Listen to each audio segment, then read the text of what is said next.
All right, and we're back for another episode of Inside Sports Fantasy Football. It's Gerald Glassford from Pop Culture Cosmos, Inside Sports, and also the Lakers Fast Break podcast coming right at you here.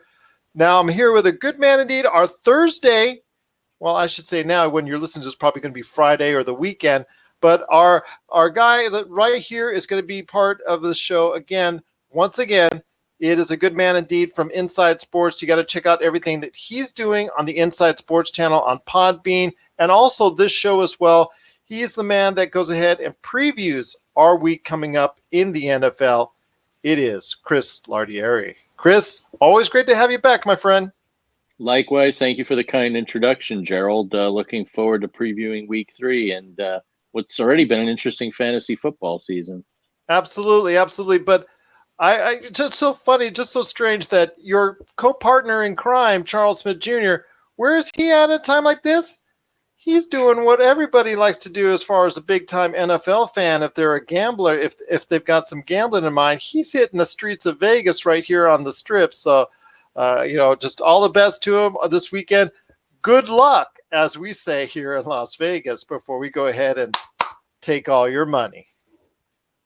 Yeah, you've given me the heads up. He was heading up to Vegas before we get the show up and running again. So I hope he's doing his homework for our upcoming pick segment we'll have here rolling out shortly. He likes the over-unders. I'll have to see who he likes this week. We'll kind of consider it a warm-up for him until we really put voice to podcasts in the coming weeks. Okay, well, watch out there. Watch out for any dealers, changing on you while you're on a hot streak. Just go like that and just wave and just walk right off and on break. I'm going on break. But anyways, that is the Inside Sports Show coming up very soon in the near future. It's going to be Chris, Charles, and more guests that are coming on as well.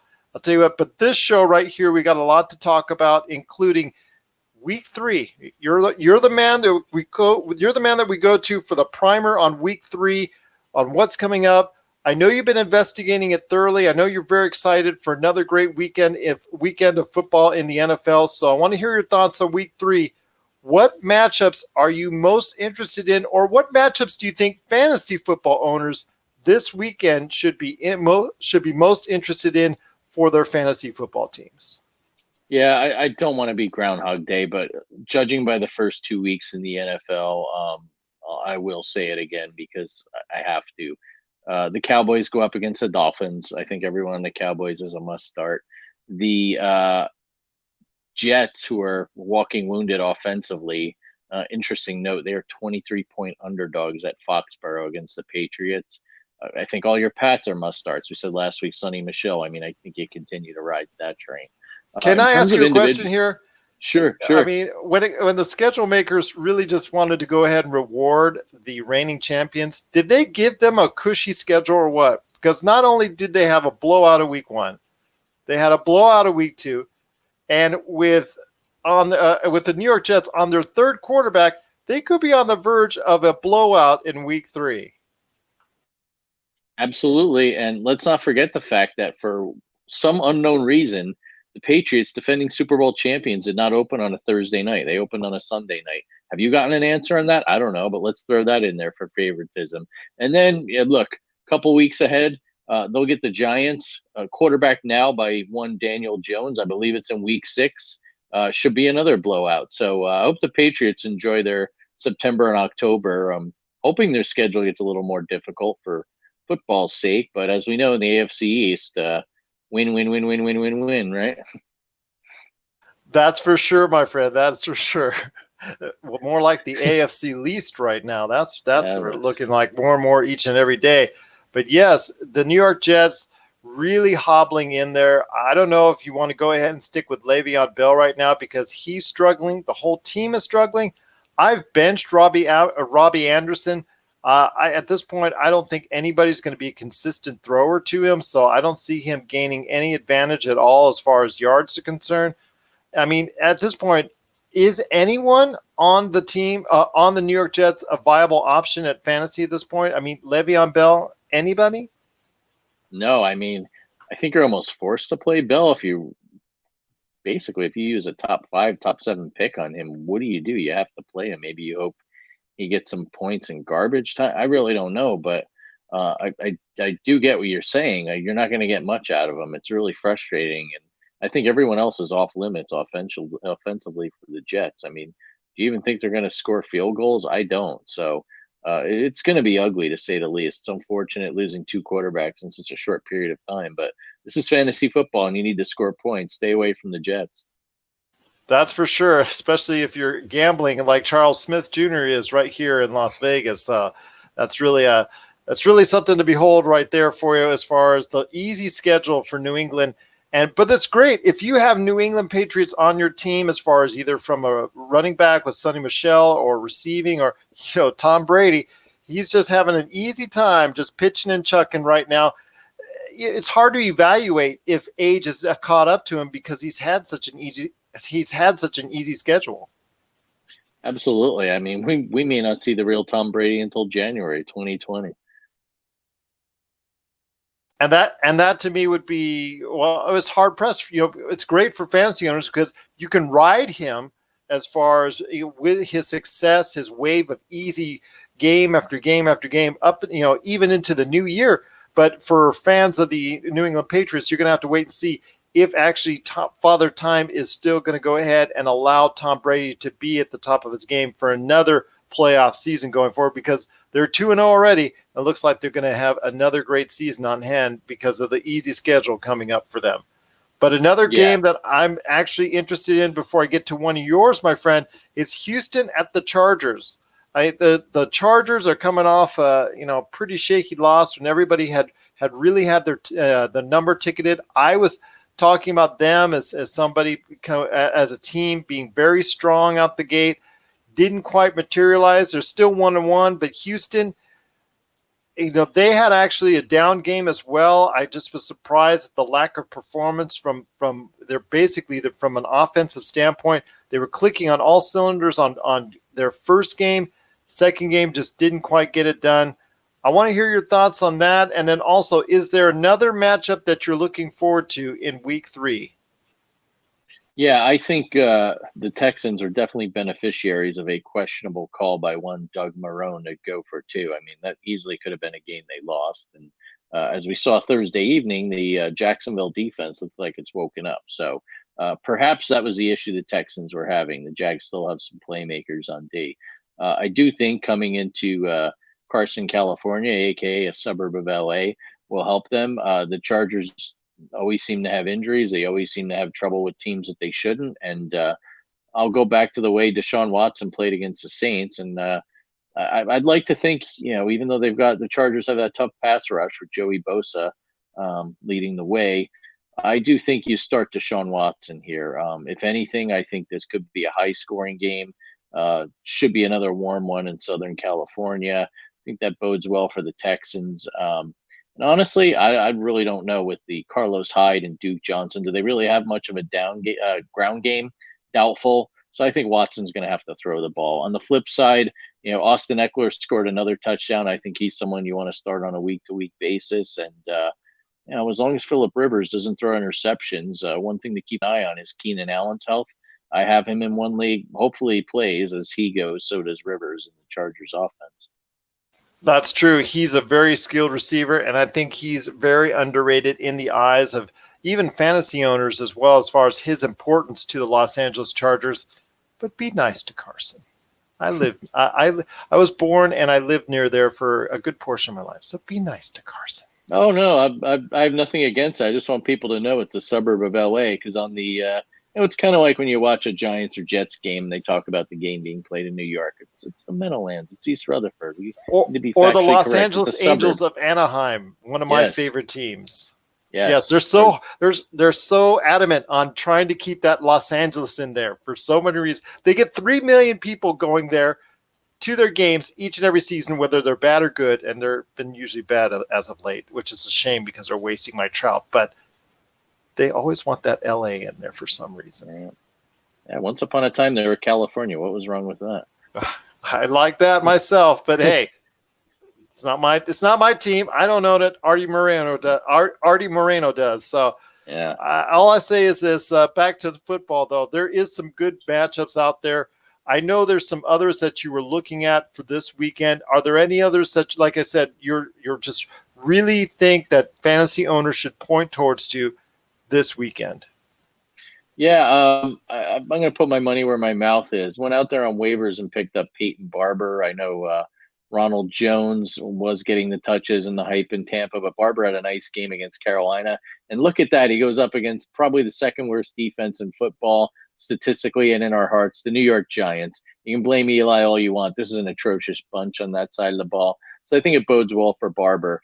Mike Evans should benefit. And yeah, as long as Jameis Winston knows which color jerseys he needs to throw to on Sunday, I think he could have a decent outing. The one guy, and I own him too, that I'm really perplexed about is OJ Howard. A lot was expected of him coming in. Bruce Arians even called him out. He didn't even get targeted last Thursday night against the Panthers. So I can't advise him. I'm forced to start him. He's my only tight end, and not a heck of a lot of better options right now out there in free agency. But I think you do well to start Buccaneers. This Giants defense is really bad, and it's not getting the blame that it should. You know what, my friend? I'm going to have to agree with you. I mean, I was holding out hope for the run defense after week 1 against Dallas because because Dak Prescott just made them look stupid on as far as from a secondary standpoint. But you're right. The whole defense was bad because they gave up a lot of run yards in the second week. So I'm just going to say it out loud.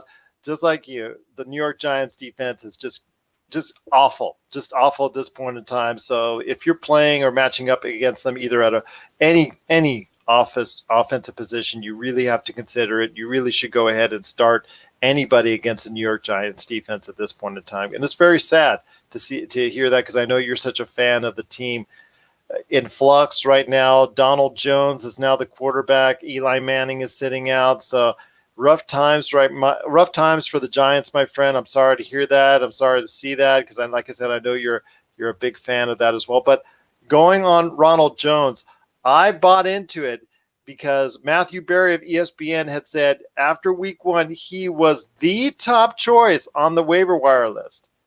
The top choice as far as free agents are concerned. And he managed to get a 0.6 in fantasy points the next week. And that really chapped my hide as far as, he was adamant. Now, mind you, I picked up a couple other free agents that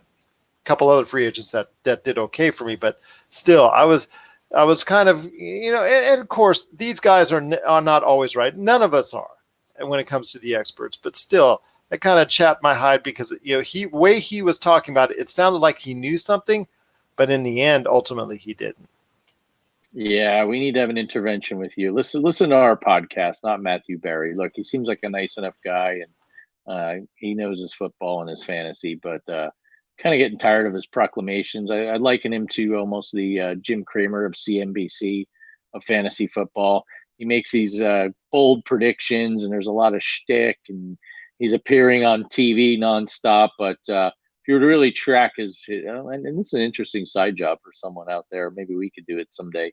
Track his predictions. I mean, if he's getting you 0.6 week after week, what's he doing with his other highly touted prospects or waiver wire pickups? So yeah, nothing personal, Matthew, but I think we need some sort of tracking on him. Yeah, I don't know. I mean, Ronald Jones Feast or famine. SC. Yeah, came out with a lot of talent. He could hit that home run ball, but you got to remember, this is a new coach in Tampa and Bruce Arians, and I feel like everyone's jobs are up. Even Jameis Winston's probably will be at some point. So I think week to week, you may see a lot of shuffling of that lineup, save for Mike Evans. That's true, and you should be like you said, you will see some changes from going forward all over the place in Tampa Bay, because that looks like a team in flux at this point in time. One last game to cover, I think, is going to be Cincinnati at Buffalo. Let's go ahead and say the reason why, and that is Andy Dalton. Passing yards aplenty. He's going to get a lot of attempts. So if you picked him up off the waiver wire, for somebody for a quarterback that was injured, because you do have to make those type of replacements for Big Ben or for Drew Brees or whatnot, and you got to go ahead and put someone in there. Andy Dalton throwing against Buffalo, even though Buffalo's 2-0, Andy Dalton's going to pitch 50 maybe even 60 times against people against the other team because he's been throwing like crazy. Even though they have Mixon and Bernard there, doesn't seem to matter. And that means for the receivers, that means good news because even if AJ Green is not there, John Ross III and the entire receiving crew are seeing the benefits from Andy Dalton pitching all over the place.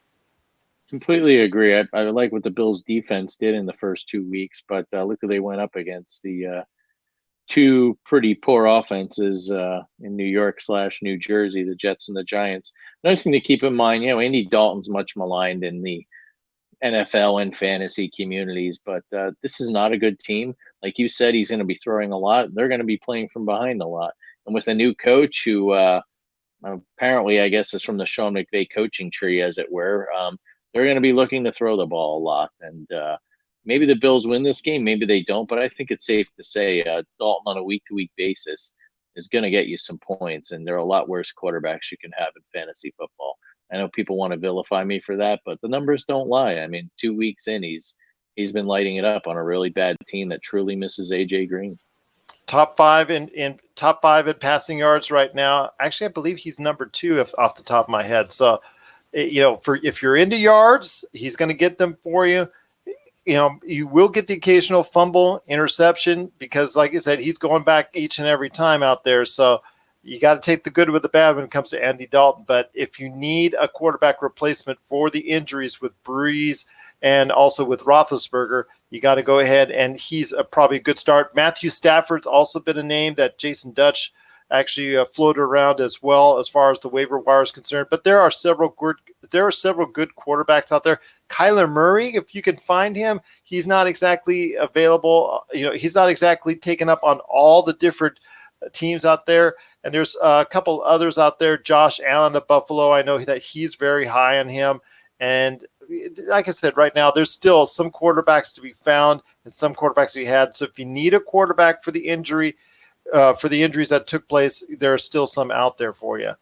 But again, that's week 3. It looks like a very solid week 3. Some good matchups there. I mean, any last thoughts on week 3? Any last thoughts on week 3? Yeah, I completely agree with you on Kyler Murray and Josh Allen. If you can get them, you'd be surprised they may be available in some leagues. And this is a difference between watching football and playing fantasy. Kyler Murray hasn't done a heck of a lot, but as you can see, he's progressing as a quarterback. He's going to get you some run yards, and right now they're struggling in the red zone. That's not going to last for long. When he reads defenses and realizes nothing's open, you're going to see him start to scramble, which leads me to Josh Allen as well. He did it against the Giants.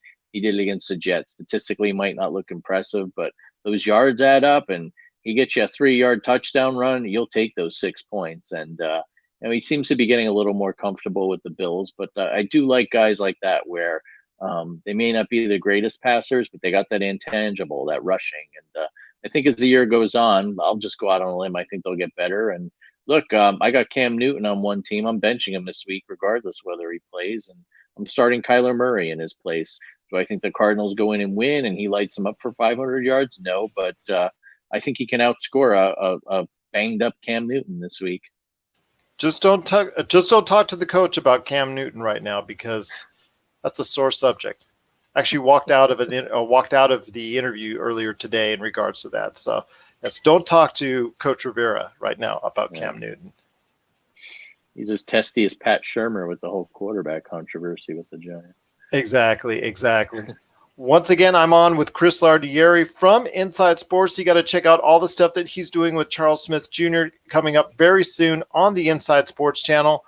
Let me ask you this, my friend, because we've talked about quarterbacks.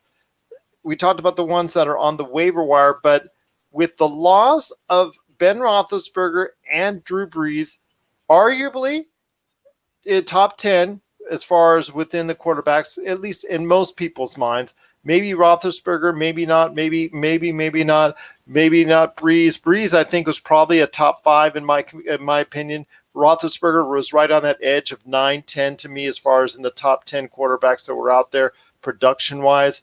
They're both out of the mix. Let me ask you this. With those two gone, who moves up into the top 10? And the reason why I say that is because if you're in a league, if you're in a 12-team or a 10-team league, and you want to go ahead and start trading for a possible improvement and an upgrade at the quarterback position, you have to make sure and understand where we're at when in regards to the top quarterbacks that are out there. So with that said, and you have, like I said, Brees and Roethlisberger now out of the mix. Brees actually will come back at some point in time in the season, 6 to 8 weeks down the line, but for all intents and purposes, numbers-wise, he's gone for a while. Who would you put as far as in that upper echelon of quarterbacks? Because as two move out, two have to move in. Yeah, I'm going to go with two kind of I'll call them dark horses. Look, logically, people would say it's going to be the Matt Ryans and the Kirk Cousins of the world. I can't, in any good conscience, say that Kirk Cousins is a top 10 or bordering on elite quarterback.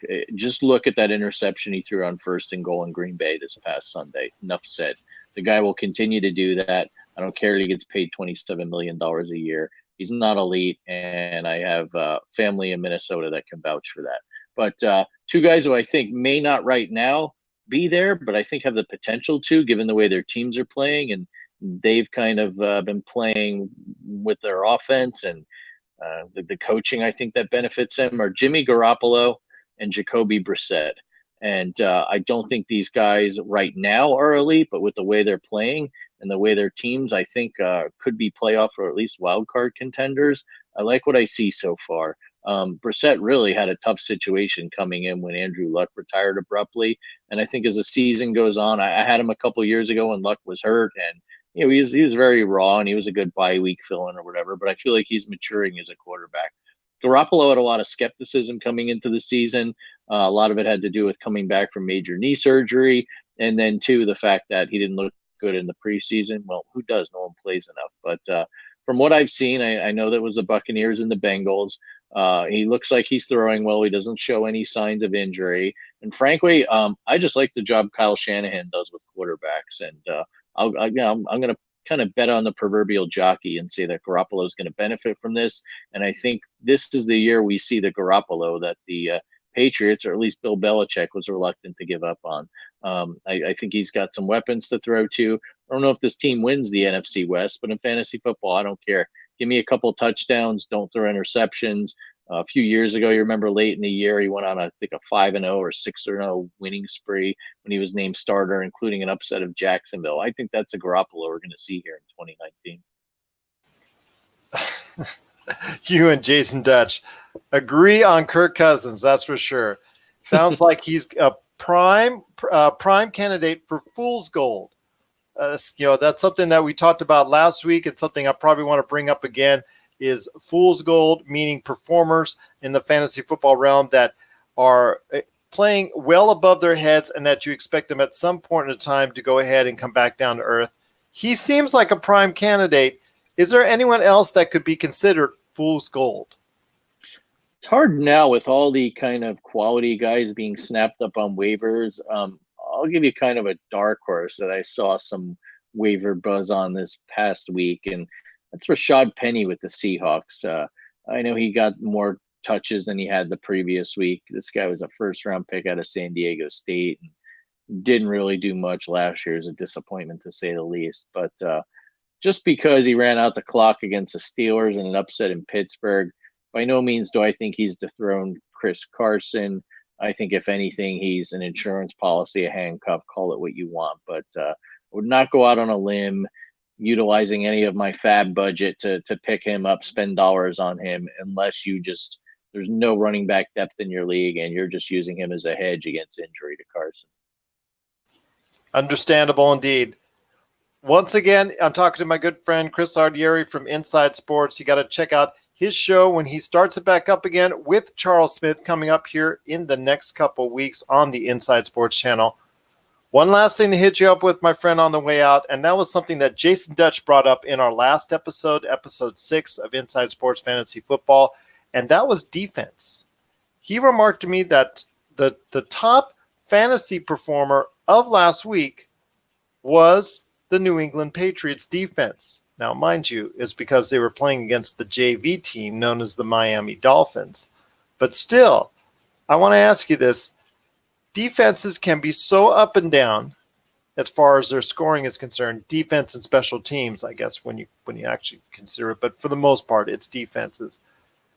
I want to ask you, is having a good defense, is having a strong defense a must? I know I've talked before about having a tight end may or may not be a must, and a lot of people and you said before that it wasn't a must to get on by as long as you have a quality enough team to go around it so you can get by without having a top tight end performer. Would the same hold true for defense? Is it such a wishy-washy up and down type position that you really can't figure out what's going on as far as the defense is concerned?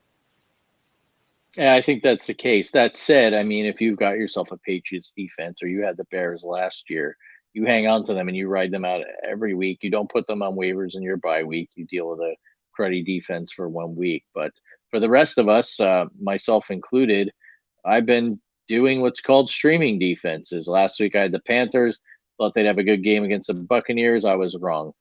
This week I dropped them and I picked up the 49ers. They've been getting a lot of turnovers. The Steelers come to town with Mason Rudolph at quarterback. Could be a turnover machine waiting to happen. So, and that's the other thing. A lot of defenses, you look from week to week, maybe they get you 1 to 7 points. You're happy. You get in that 7 to 10 range, I think you should be really happy because that's just some added value there. You're not, I mean, these looking at like the Patriots against the Dolphins or something like that, total outlier. It's great to have, but those teams that are putting up points week to week, they're not going to be out there on waivers. So you're going to have to play your matchups. You get a team in a couple weeks in a row, like the 49ers has gotten the turnovers. Maybe they get some pick sixes thanks to Jameis Winston. Hang on to them because it's not necessarily that the 49ers have a dominant defense. They have a fantasy defense that scores you points. And that's where I think you need to hold on and ride it out. But for the rest of us, it's a lot of a crapshoot. You can project what happens with any position, but I think defense is one where you have great plans, a great idea, a great theory, and a team like the Panthers throws up a dud and just doesn't show up to play. So it's hard to predict, but I agree with him. It definitely is important. Well, it is important, but you're right. It is a bit of a crapshoot because let's say the worst defense in the league can get a kick return back for a score, or a punt return, or a kickoff return, or something can happen where they get an interception going back for a pick six. You never know. I mean, they could give up 500 yards, but have that pick six, and you can end up going ahead and breaking even, or actually having a decent game if they have like 2 touchdowns that way. So it really could. It really is a crapshoot. I mean, a team could almost pitch a shutout and actually earn less points than the team giving up 500-600 yards. Absolutely, and it's not the same as with a kicker where you got 1 or 2 types of kickers that score a lot. They're with a high-powered offense, and they're getting a ton of extra points. And then when they don't, they're kicking field goals because the kicker's good. And then you've got other ones like I've got Justin Tucker, and there have been times in previous years where the Ravens just couldn't get the ball in the end zone, but the guy was pretty much money from like 50 yards in, and sometimes even 60. So that's a little more based on theory, how offenses play, kickers' accuracy. You can't predict any of that with a defense. It's just throwing darts at a board. Speaking of kickers, is Adam Vinatieri done? He's missed 7 kicks in the first 2 weeks. 2 weeks. Yeah, I hate to say it because I don't know about you, but he's of the age of kind of the same range as he is age-wise without divulging too much. So it's great to see one of us still playing in the NFL. But when you're shanking extra points on a week-to-week basis and saying you're going to make an announcement on Monday, but then you don't, tells me they're twisting his arm a little. But mentally, I'm guessing he's got 1 foot out the door. But I don't want to see him go. Hopefully he's just having a little bit of the yips, but sure looks like he's running out of gas. Sure looks like it indeed. But we're not running out of gas because we've got many more weeks to talk about what's going on in the world of fantasy football. Chris, it's always great to have you on the program. I'm looking forward to you prepping us for week 4 in the NFL next week. Jason Dutch and I will be back on Tuesday. Well, we're going to record on Tuesday, so hopefully we'll be seeing a new episode coming out as early as Wednesday, giving you a recap of what went on in week 3, and of course what to look ahead for coming up in week 4 as well. But my friend, it's been great talking to you. Any last thoughts on the way out?